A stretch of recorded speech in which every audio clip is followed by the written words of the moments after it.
مجتبی جناب حضرت محمد مصطفیٰ صلی اللہ تعالی علیہ وسلم کی ذات والا صفات کے لیے حمد و صلات کے بعد، اسلام فطرت کے عین مطابق دین ہے۔ نبی پاک صلی اللہ تعالی علیہ وسلم نے فرمایا ہے کہ میں اخلاق عالیہ کی تکمیل کرنے کے لیے دنیا میں آیا۔ جتنے اخلاق ہو سکتے تھے، جتنی خوبصورتیاں ہو سکتی تھیں، جتنی اللہ کو محبوب تھیں، وہ ساری میرے نبی کریم نے بیان فرمائی، ساری رسول کریم صلی اللہ تعالی علیہ وسلم نے بیان کر دی ہیں، جتنی خوبصورتیاں ہو سکتی تھیں۔ کچھ لوگ ایسے ہوتے ہیں جو بیچارے بائی نیچر ہی کچھ پریشانیوں کا شکار ہوتے ہیں، اور قرآن مجید نے جو ارشاد فرمایا نا کہ کچھ لوگ نفس کی خواہش کو اپنا خدا بنا لیتے ہیں، تو وہ بلا وجہ بھی بہت ساری باتیں کرتے ہیں جن کا کوئی وجود نہیں ہوتا۔ عورت کو حقوق دلانے کے لیے بہت سارے لوگ بہت ساری غلط باتیں کرتے ہیں۔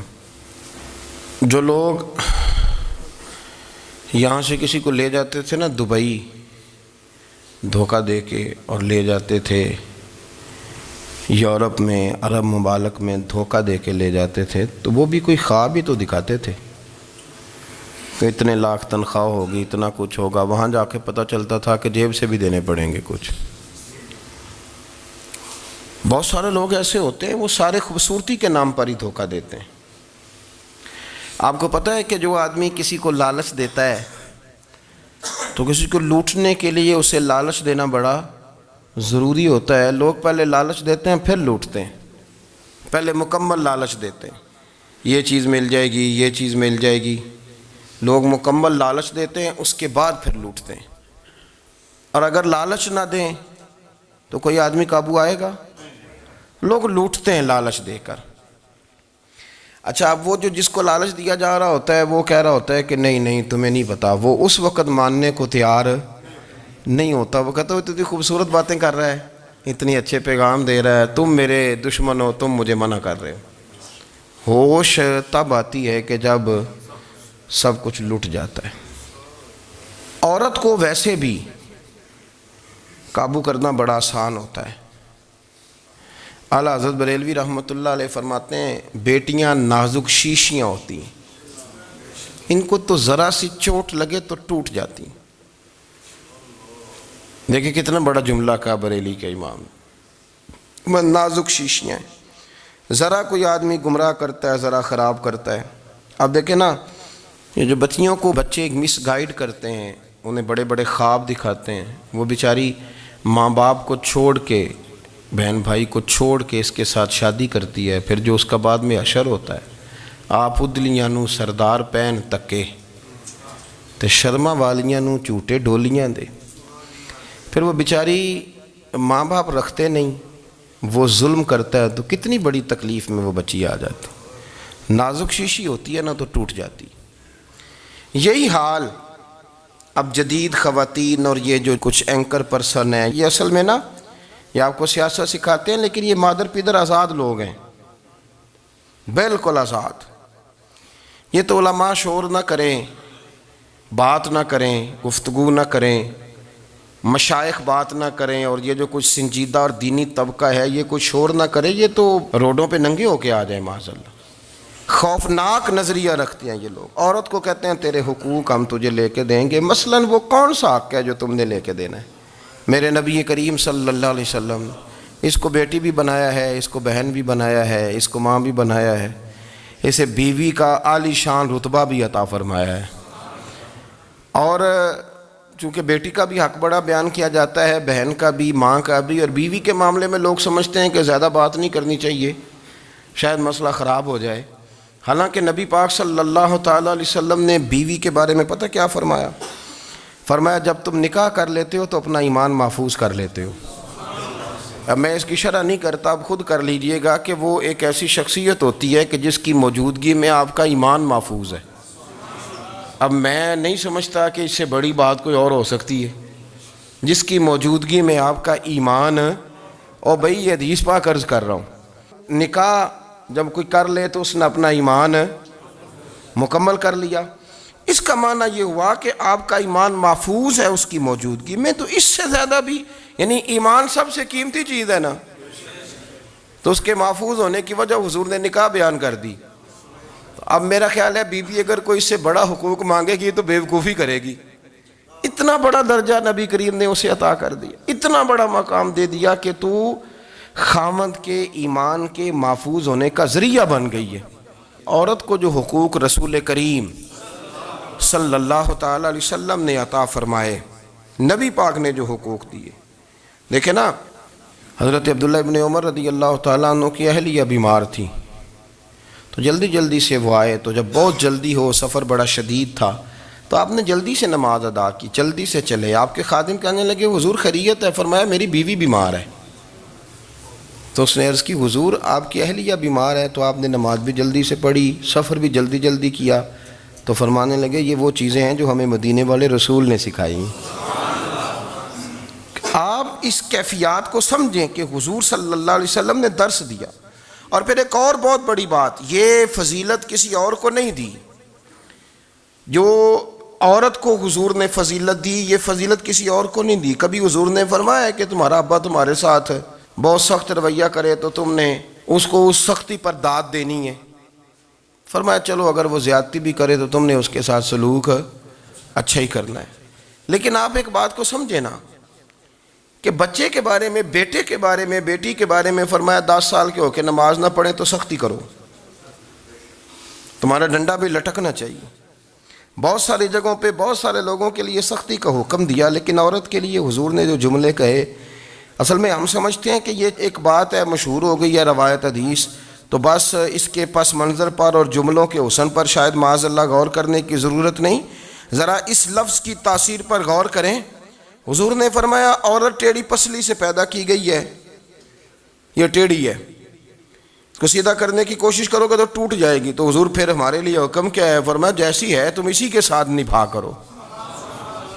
آپ سمجھیں کہ اتنا محفوظ حضور نے درجہ دے دیا بی بی کو، اتنا محفوظ کہ فرمایا غلطی بھی ہو تو میرے غلاموں تم اس کے ساتھ نبھا کرو، گزارا کر لو۔ کو کیا اور حق چاہیے عورت کو، جس کو اس کی غلطیوں سمیت نبی پاک نے قبول کرنے کا حکم دے دی کہ اس کی کمزوریوں سمیت قبول کر لو۔ اب اس کو اور کیا، کوئی کمزوریوں سمیت قبول کرتا ہے؟ کبھی آپ دکان پہ بیٹھے ہو تو آپ کہیں بھی اس میں یہ بھی غلطی، میرے مال میں یہ بھی کمزوری ہے، یہ بھی کمزوری ہے، یہ بھی کمزوری ہے، تو کر لے قبول؟ کرتا ہے کوئی؟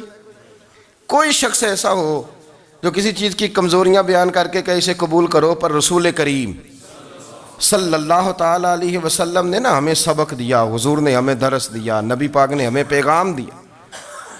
فرمایا یہ ٹیڑھی ہے، سیدھی کرنے کی کوشش کرو گے تو بیچاری ٹوٹ جائے گی، تو اس کے ساتھ نبھا کر جاؤ۔ آپ میری بات کو سمجھیے گا۔ چلیں میں اس پر ایک اور بخاری مسلم کی حدیث پڑھتا ہوں۔ حضرت سلمان فارسی رضی اللہ تعالیٰ عنہ اور حضرت ابو درداء کے درمیان بھائی چارہ تھا۔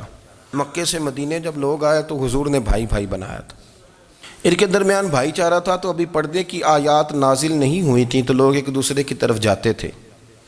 حضرت سلمان فارسی رضی اللہ تعالیٰ عنہ حضرت ابو درداء رضی اللہ تعالیٰ عنہ کے گھر میں تشریف لے گئے تو دیکھا کہ ان کی بیوی بڑی غمگین بیٹھی ہیں۔ تو ہم نے فرمایا بہن کیا ہوا؟ تو کہنے لگی تمہارے بھائی کو دلچسپی کوئی نہیں رہی، ہر روز روزہ رکھ لیتا ہے اور ساری ساری رات نفل پڑھتا ہے۔ حضرت سلمان فارسی کہنے لگے ٹھیک ہے کر لیتے ہیں بندوبست۔ نماز دین ہے کہ نہیں؟ دین ہے نا یہ چیزیں۔ لیکن حضرت سلمان فارسی جناب ابو درداء سے کہنے لگے آج میں نے تیرے گھر میں رہنا رات کو، کیونکہ وہ تو ساری رات نماز پڑھتے تھے، نفل پڑھتے تھے۔ انہوں نے کہا ٹھیک ہے، ایک بستر لا کے بچھا دیا حضرت سلمان فارسی کے لیے۔ سلمان فارسی فرمانے لگے دوسرا بھی لا۔ کہا وہ کیا کرنا ہے؟ فرمانے لگے تو نے بھی سونا ہے، میں نے بھی سونا ہے، تو نے بھی سونا ہے، عشاء پڑھیں گے اور پھر دونوں سوئیں گے۔ کہا میں نے تو نماز پڑھنی ہے۔ فرمایا تہجد کے وقت اٹھ کے پڑھیں گے، اللہ کے رسول بھی رات آخری حصے میں جا کے نماز پڑھتے ہیں۔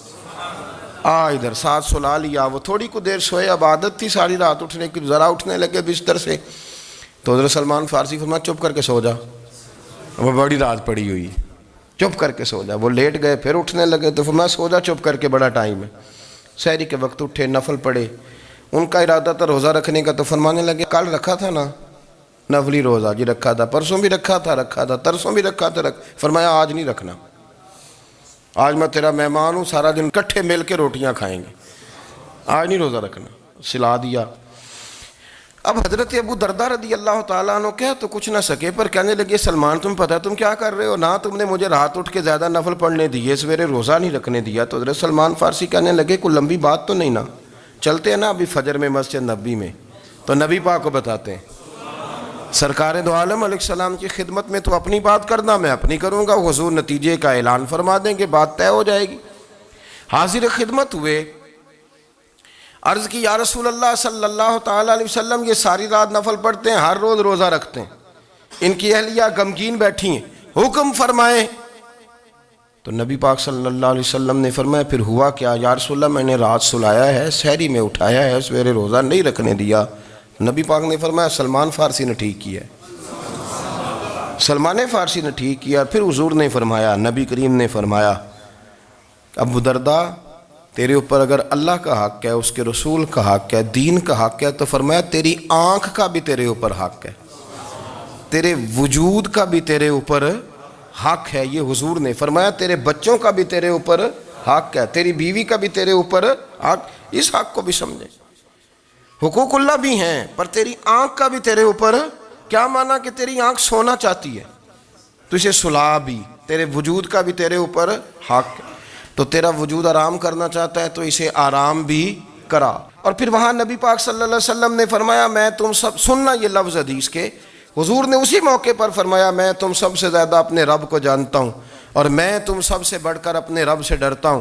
حضور فرمانے لگے میں روزہ بھی رکھتا ہوں، افطار بھی کرتا ہوں، یعنی کبھی رکھتا ہوں اور کبھی نہیں رکھتا۔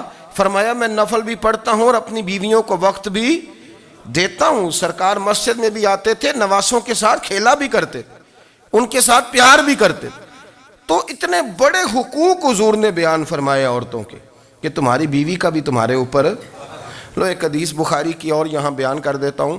ایک شخص نے آ کے عرض کی یا رسول اللہ صلی اللہ تعالیٰ علیہ وسلم جہاد کے لیے تیاری ہو گئی ہے، صفیں بن رہی ہیں، مجاہدین کی تیاری ہے، تو میرا بھی نام لکھ دیا گیا ہے مجاہدوں کی لسٹ میں، لیکن یا رسول اللہ صلی اللہ تعالیٰ علیہ وسلم میری بیوی نے حج کی تیاری کر لی ہے اور میرے دوستوں نے، صحابہ نے میرا نام مجاہدین کی لسٹ میں لکھ دیا، تو میرے لیے کیا حکم ہے؟ یہ بخاری مسلم ہے۔ تو نبی پاک صلی اللہ تعالیٰ علیہ وسلم نے فرمایا جہاد پہ کوئی اور چلا جائے گا تو بیوی کے ساتھ حج کرنے جا، اسے محرم کی ضرورت ہے، وہ تیرے بغیر کیسے جائے گی؟ مجاہدین کو تو اور مجاہد مل جائے گا، پر تو اپنی بیوی کے ساتھ جانا۔ نبی پاک صلی اللہ علیہ وسلم نے مرد کو محافظ بنایا ہے، عورت کو مرد کا قیدی نہیں بنایا، بلکہ عورت کو حفاظت عطا کی اور مرد کو اس کا محافظ بنایا۔ اب بچیاں آزاد ہونا چاہتی ہیں، اور آزادی بھی وہ والی کہ جو بنیادی طور پر آزادی نہیں، فحاشی ہے۔ میں نے بہت پہلے کہا ہے کہ اسلام بیٹیوں کو قیمتی سمجھتا ہے، جس بندے کے پاس 20 تولے سونا ہو وہ چوک میں لے کے نہیں آتا، وہ قیمتی چیز ہے، اس نے چھپا کے رکھی ہوتی ہے۔ تو جو نبی پاک صلی اللہ علیہ وسلم کا کلمہ پڑھنے والے